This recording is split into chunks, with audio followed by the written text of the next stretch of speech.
What's going on, everybody? Thank you for tuning back into the biz with me right here, right now, on my Fifth Springs Radio, David Dwayne. We got our homegirl, DJ Carisma. Y'all know who Carisma is. She is definitely the hottest DJ out in L.A., Young California. The whole movement is hot over there, but Carisma definitely, I would say, in my eye, you are the ringleader of it on the DJ scene. So welcome to the show.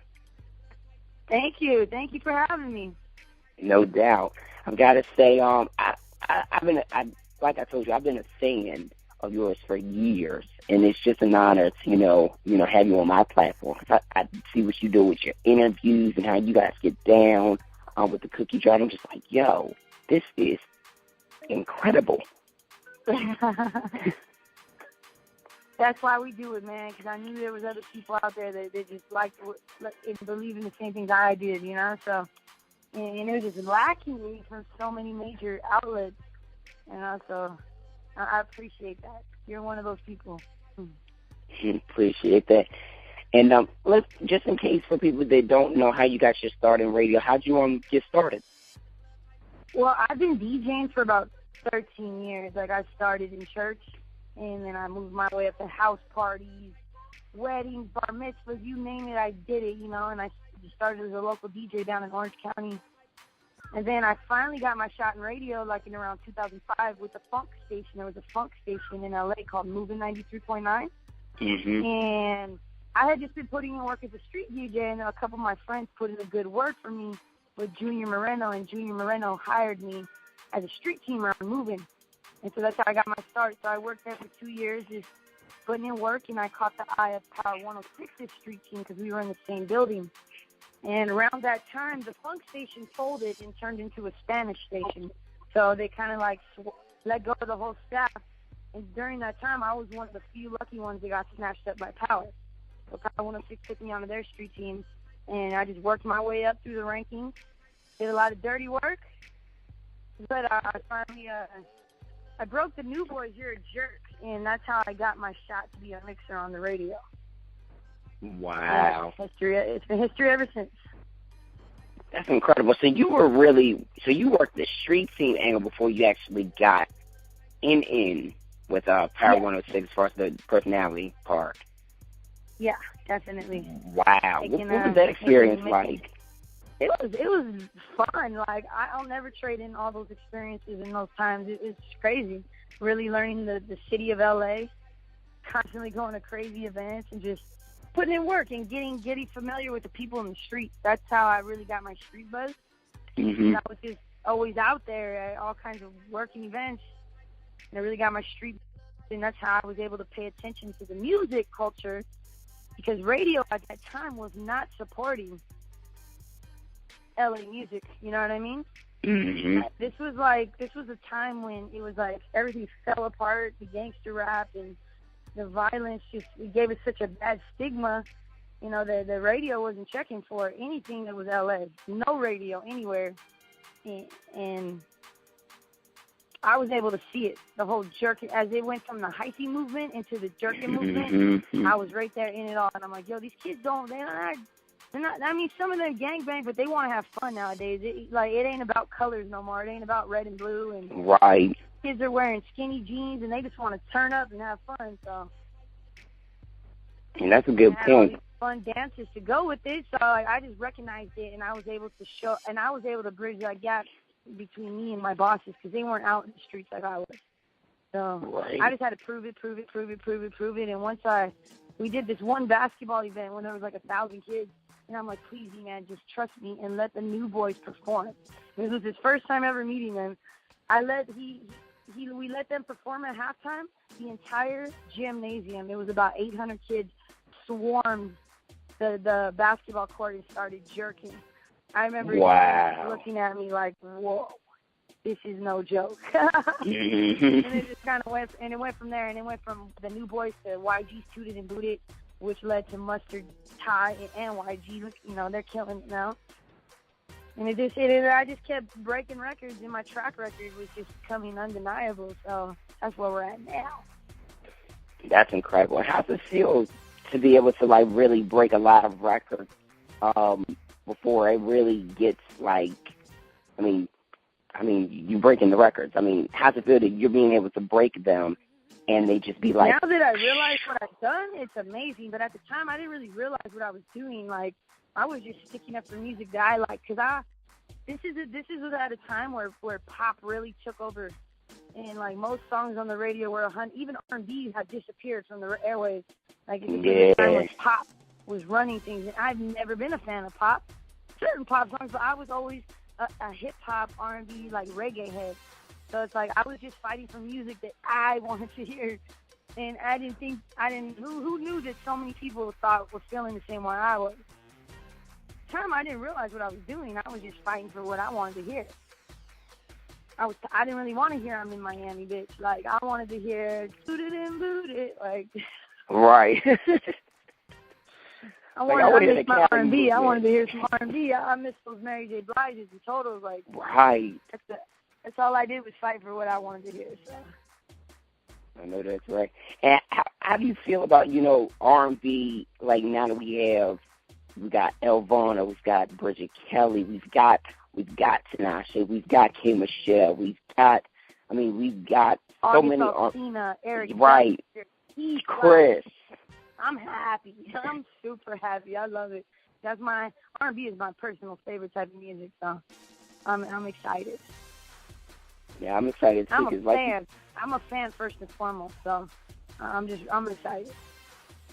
Definitely, because it's crazy. Like I have a weird, like my growing up was weird, like with music. Of course, with me being black, it's like that, urban communities like that, it was hip hop and R&B. But then later, once I got older, it was pop, and then it was a mixture of everything.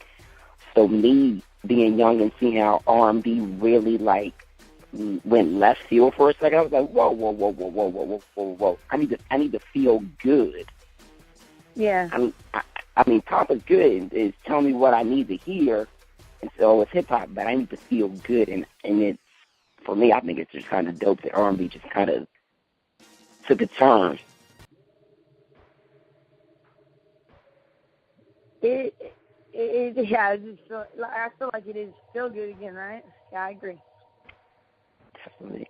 So now you got the young California movement and stuff like that, and like I said, you were definitely the leader of that. How did that whole movement really get started? Would you say it stems from you breaking the record?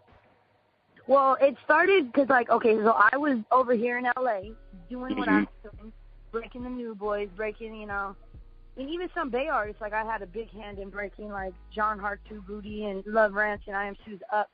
But at the same time, when I was doing what I was doing, DJ Amon up at San Francisco KML, he was the same position I was in. He was the new kid at the station, and he was that street guy. He was that guy in the Bay Area that messed with this. He was really influential in the hyphy movement, and he just evolved with it as well. So when he came to me.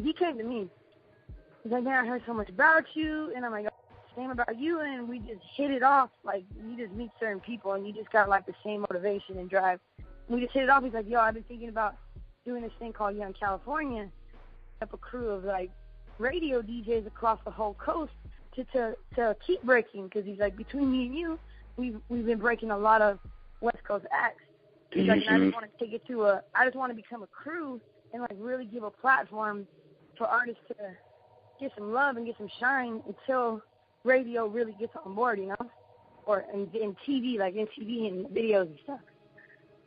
So that's how Young California started. Eamon came to me and he's like, I got this idea. I want to start this thing called Young California.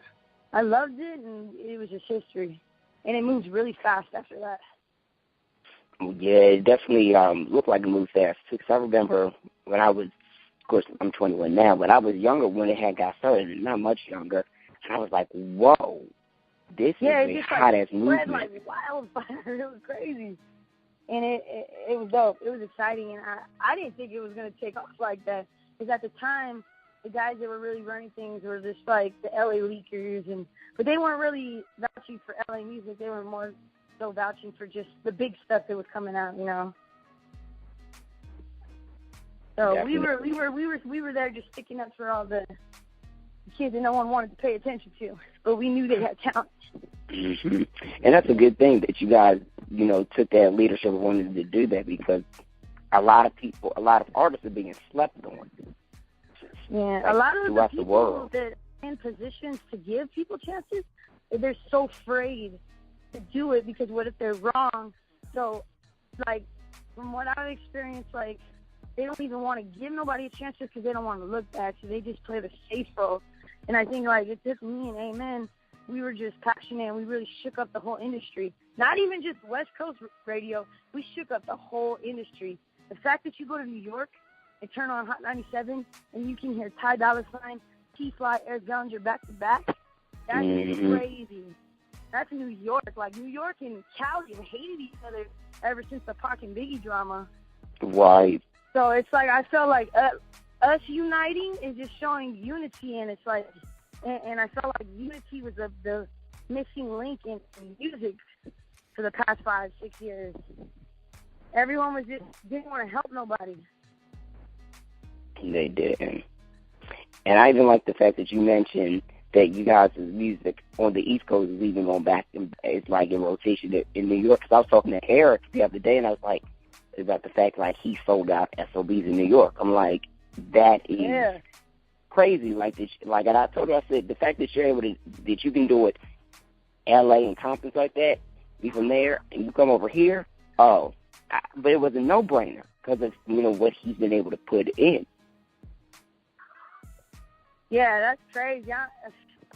It's crazy. I can't wait for East Coast to come back, too, because I was always a big fan. Like, even though back when I was growing up, like, fuck the East Coast. But I was a big Wu-Tang fan. I was a big Nas fan. Tribe Called Quest. So it's like, I don't know. Like, why hate? There's so much good music out there. Let's just enjoy it. Mm-hmm. And that's the problem with people. They just don't know how to enjoy the music and just live in it instead of living out of it and being like, And it just became too much about money, and greed. And see, like, the things we did, we never got paid for it. Like, we just did it because we knew this shit was hot. Definitely. So now I mentioned Carisma's Cookie Jar. And I said, I love the platform. How did you, what made you want to start that platform right there? Made me want to start what? Cookie Jar. The Cookie Jar, like R&B. Oh, you don't live in L.A. L.A., oh, my God. There is no R&B stations out here. There's nothing even close to an R&B station for someone my age. You know what I mean? Wow. And, I did hear about that. Just being so deprived of that, I wanted to, I'm like, you know what? My homeboy DJ Ron gave me the opportunity to have an internet show, something he had just started. And he's like, you have an hour, you could do whatever you want. And I'm like, I want to do an R&B show. And he's like, go for it. And that's how that came about. I've been doing it for 5 years now. Yeah, you have. And I just love the fact that, like, you really, like, you take it back, to way back in the day, the 80s, 90s. You go through it all. I'm like, yeah, this feels good. Yeah, like, I feel all good DJs need to know their music history. Like, that's part of the job. Like, if you don't care enough to learn history of music and you only know one thing, like, you're not a good DJ. Mm-hmm. And that's the problem with a lot of these younger cats coming up with Serato. They don't know the history of music whatsoever. And I was lucky enough to have cool people in my life that taught me everything, like my girl Dolores. Put me up on funk, put me up on old school, oldies, blues, 80s. And then my dad was a big rock type of guy, so it was like, you got to know all your music. Yeah, you had that diverse mix even growing up. Yeah, definitely. And living in Orange County, too, like doing house parties really train you on how to be able to cater to all the age brackets. Mm-hmm. So everybody's living in the house nowadays, even older people that like in their 40s and 50s. I'm like, whoa. Like, don't y'all want to slow down instead of turn up? See you over there doing your dance, but hey, music is music, and I think the fact that you've been able to break a lot of records and do a lot of things consistent, even from the fact that now you're even going to having your old album. Now that's hot.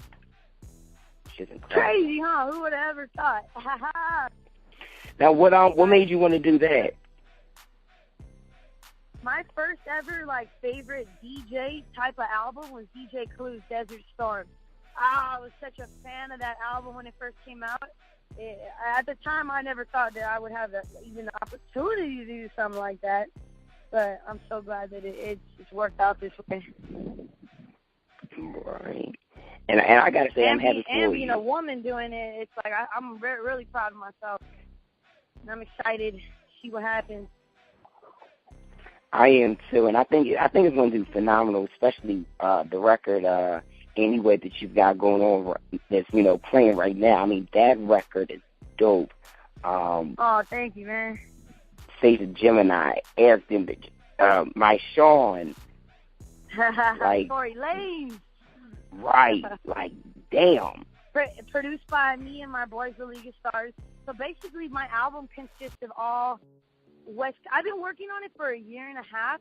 I wish I could have put it out about half a year ago, because then it would have really hit to what's going on right now. That I was already on it. You know what I mean? But it's all good. So, I got beats. All the beats on there are from my buddies out here in the West Coast, from Mustard, the League of Stars, Knick Knack, and a lot of newcomers that people I'm going to introduce the world to, So, and I co-produced every song on there. In my relationships just with the artists, just always showing artists love, never asking for nothing in return. I think that's what gave me such a good repertoire with all the artists. So it's like now when I do call them, they'll do anything for me. Like, what do you need? I got you. So this album came together pretty easily, and I'm super excited. And at first I was gonna make a pure R&B album, and it mostly is. I would say it's 80% R&B. Okay. What I like to call R&B slaps, and there's about 2-3 hip hop records on there. All right, so you definitely kept it to what you really like for the most part. Kept it real West Coast, giving that R&B, but also giving that hip hop too. I like that. Yeah, I wanted to give something for the women. Definitely me being a woman, and then I also didn't want to leave my fellas out, so I feel like I did both. Right, and that's important because, once women do something, men start to feel left out, be like, oh, they're being biased, and women. I just really wanted to recreate that 90s feel. That was my favorite era in music. Just really wanted to recreate that in my own way. Definitely. And a lot of people love the 90s. I love the 90s. I was born in the 90s. I experienced and lived that. So I was, man. And the fact that you're doing that sound and, trying to get it to that's dope, because that takes me back to a place of this is when it felt really good. Versus now it's everything, not only music, sitcoms, movies, everything from the comedy. Martin was to me the best comedian ever. Still nobody can touch him. I agree. I don't even really pay attention to these newcomers. Even the style, you know what I mean? The way the girls used to dress. Aaliyah and everyone always had black shades, baggy pants, and Timbs on. No heels. None of that, you know what I mean? Everyone was hella cool. I just wanted to bring back that feeling. Jeeps, people rolling around in Jeeps. That was the thing. Now you barely see anybody in Jeep Wranglers. You'll see me, though, when you see Carisma drive by. I've had nothing but Jeeps my whole life. Oh, my goodness. True to who I am, Got to. And that's important that you're able to do that, because a lot of people, once they get in the industry, they get well connected, and once they're going, they get so sidetracked of who they were before and who they are now, and they don't know how to find that happy medium. For real. Even if I do make it really big and have tons of money, you'll never see me rolling around in a Maybach. I'll still be rolling around in a Jeep wearing all Nike gear. Just that's me. And that's a good thing. You're just down to earth, and that's what I like about your personality. Even when we first connected, to get our boys, they 26, come on your show when they were in LA and stuff like that. Like, you were really down to earth, and I just like that about you. Like, you're just so humble. I love it. Oh, thanks, man. And shoot, isn't that the way we're all supposed to be, huh? It's just simple to me. True, we are. You're right. The money can complicate people's minds. It's easy. People let that take over them and eat them. I'm like, yeah, money. It's more so the fame than the money. That's fame true. Is crazy. Fame and power can change you. I don't want too much of fame. I just want to make the world go around. Psych. Yeah, exactly. No, but that's what I want to do. I don't, like, a lot of people say to me, they're like, David, what's your aim of doing this show? Or like, if you're doing music or doing all the other things that you're doing, like, because I want to make a difference. I don't want to be crazy, hot one more in tabloids. Like, that's too much. Yeah, exactly. I just want to stay a humble individual, do my thing like I'm doing now, and, just kicking it. Live comfortably. So now the album was supposed to come back in September, but now it's coming out in January. What made you want to set it back? We felt that we needed to build more buzz around the single and me as a brand first, a little bit more. Mm-hmm. So that's why. And plus, I had some last-minute situations come up that were like, this has to make the album. I got Chris Brown working on something right now for me. Ooh. I got Jeremiah and Big Sean doing something. So it's like, once I dropped the single, a lot of artists were already down to work with me, but they're just like, they didn't really know how serious I was. And once you started hearing the single on the radio, they're like, oh, I got that call like 5 months later. Yo, is there still room for me on the album?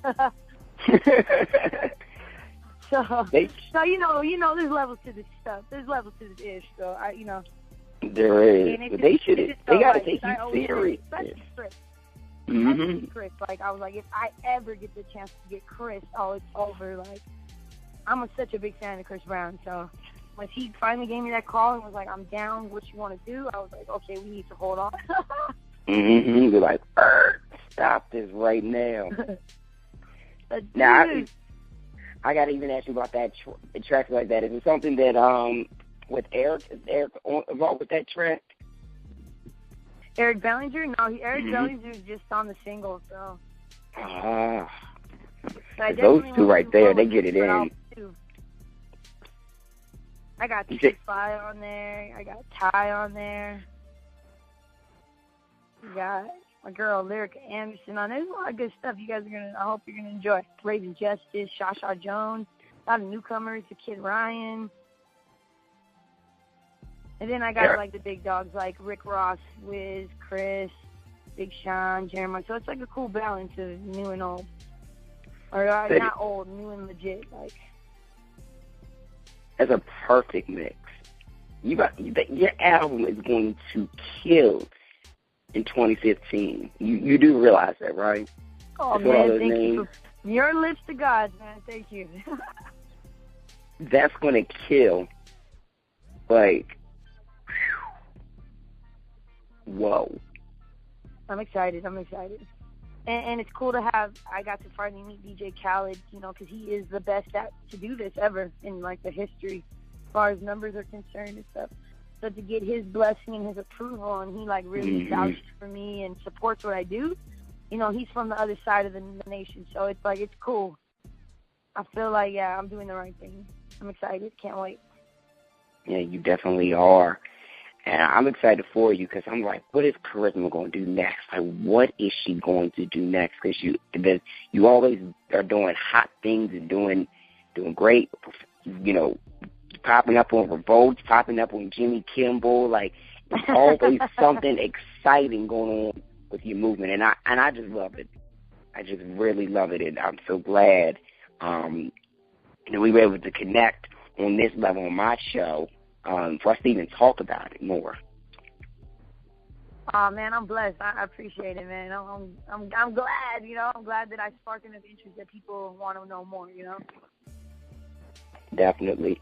So now, with the singles off the album, is there gonna? I'm sure there's gonna be videos, but how soon are they coming? Is what I should be asking. We're trying to shoot the Anyway video within 2 weeks or so. Okay. And I will be dropping a second video shortly after that.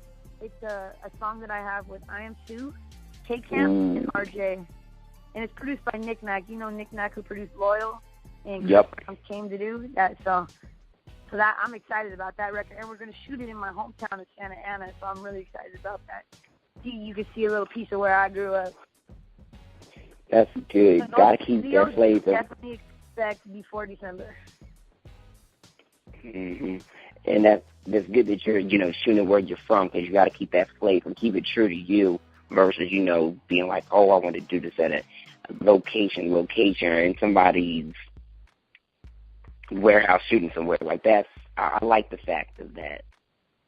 Yeah, definitely. Got to represent for the streets. That's what it's all about. Represent for the people, not the corporate side of things. I want to represent for the people and what people really want, not what the corporate America wants. Right. And has it been, hard for you, with your career to keep it away from corporate? Has anybody ever been like, oh, Carisma, you should do it the corporate way, the way that everybody... Oh, all day long. Like, when I first got hired at Power, people were like, you're crazy. You're going to, be nobody if you keep picking up for these kids named YG and blah, blah, blah. But I've never been one, I've always been that little girl when the boys didn't want to let me play and said I wasn't good enough, that I was going to do whatever it took to prove them wrong. so I feel like that mentality is still in me, that spirit, you know what I mean? And I'm like, no, I just follow my gut and my heart. I'm like, you're wrong. This is it right here. This is the future, Definitely. And I know those people that you proved wrong, they got to be kicking themselves in the ass. Like, damn it, I should let her play that basketball game with us. I should have believed her. Yeah, they all eventually slowly came around. I had to show them, Earn my stripes. I had to earn my stripes. Right. And you just want to keep on showing them because, you're doing it. I have no intentions on stopping anytime soon. I know that's right. Well, Carisma, thank you so much for coming on the show. Definitely appreciate it. Give everybody the rundown of when they can listen to you on the air, how they can follow you. Give them that whole rundown, because y'all, if y'all don't already follow Carisma, y'all are so late, and y'all need to get up on it now. This is the time. Twitter, Instagram, and my website everything is DJ Carisma. DJ Carisma. DJ Carisma. If you're in the LA area, or if you have the Power 106 app on your phone, I'm on every Friday morning 10 to 12, and I'm on every Saturday night, midnight, 2 a.m. If you're an R&B head, you can tune in every Monday and Tuesday night at 9 o'clock to themixshow.com, or you can just go to charismascookiejar.com. You just Google it. Both of them will pop up. And then we just got a brand new satellite show that's going to be on, not Shea 45. What's the other one called? Oh, it's brand new. We're about to start it next week. I think it's allhiphop.com. Or no, it's Hip Hop Nation on satellite radio. So now if you have satellite in your cars, you can be able to tune into a Young California Radio Thursdays at 7 o'clock. Wow. Congrats on that. Eastern time. And mixtapes. I'm always putting out mixtapes, constantly putting out mixtapes. I do a lot of artist mixtapes. So you can always go to Live Mixtapes, Hot New Hip Hop, just type in my name, and all kinds of stuff will pop up. Check me out. Hope you like it. You are getting busy. Congratulations on that new show on Hip Hop Nation. That is hot. Yeah, we've been trying to make that happen for quite a while now, so I'm really excited about that. Wow. Now, is it going to be the same show that you already do, or is it going to be something no, it's going to be structured a little bit differently. It's a 2-hour show, so we're still going to bring in the live artist interview aspect of it and just really put on for our coast, for people that are, still, I know obviously it takes time for things to grow, so there's a lot of people who don't know what we got going on out here, so we're going to highlight that. Wow, that's incredible. You are seriously getting busy. And again, thank God I'm blessed. Yes. Yes, so Carisma, thank you so much again, and just keep smacking them in their face. So that's what you're doing, smacking them in the face, especially on the female DJ part. Like I've got to even add that in before we get off. Female DJ killing them. The only one. I don't see nobody else. I don't care who else is in California. You doing it. You are doing it. Thank you. No doubt. Cool, man. Thank you very much. No doubt. Thank you.